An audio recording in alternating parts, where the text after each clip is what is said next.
മുരാരി തുപ്പിയിട്ടുകൊണ്ട് മാപ്പിളപ്പാട്ട് പാടി എന്നതാണ് മുരാരിക്കെതിരെയുള്ള ആക്ഷേപം.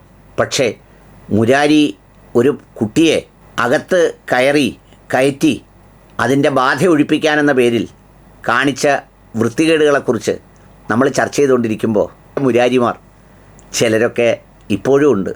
ദേ ഒരു മുരാരിയുടെ ഹലാലായ ഭാഷണം കേൾക്കാം.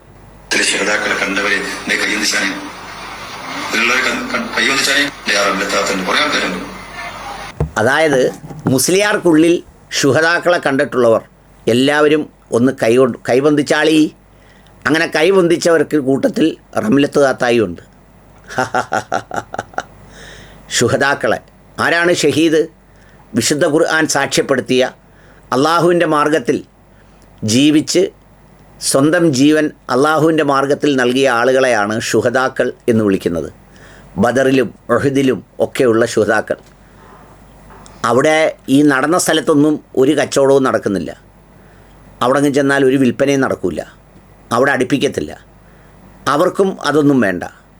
അതുകൊണ്ട് അവിടെ കച്ചവടം നടക്കാത്തവരെല്ലാം നേരെ ആ ശുഹദാക്കളെ ഇപ്പം നേരെ എന്ത് ചെയ്തിരിക്കുകയാണ്? ഈ ബഹുമാനപ്പെട്ടവരുടെ ശരീരത്തിലേക്ക് പ്രവേശിപ്പിച്ചിരിക്കുകയാണ്. അപ്പോൾ പുള്ളിയെ കാണുമ്പോൾ പുള്ളിയിൽ കാണുന്നത് പുള്ളിയല്ല, ചൊറി വന്ന പാടുമല്ല, ശുഹദാക്കളാണ്.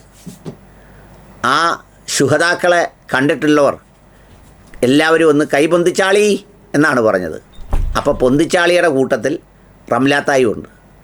റംലാത്ത കൈപൊന്തിച്ച് ഞാൻ കണ്ട് ശുഹദാവിനെ, ഞാൻ കണ്ടേ ശുഹദാവിനെ. സത്യം പറഞ്ഞാൽ ഒന്ന് ആലോചിച്ച് നോക്കൂ. ഇവരെയൊക്കെ പറയുന്നതിനെയാണോ നിങ്ങളൊക്കെ പറയുന്നത്? പണ്ഡിതന്മാരെ വിമർശിക്കുന്നു, പണ്ഡിതന്മാരെ അങ്ങനെ പറയുന്നു. പണ്ഡിതന്മാരോടും ആ മാർഗത്തിൽ ജീവിക്കുന്നവരോടും എത്ര സ്നേഹവും ഇഷ്ടമുണ്ടെന്നറിയാമോ?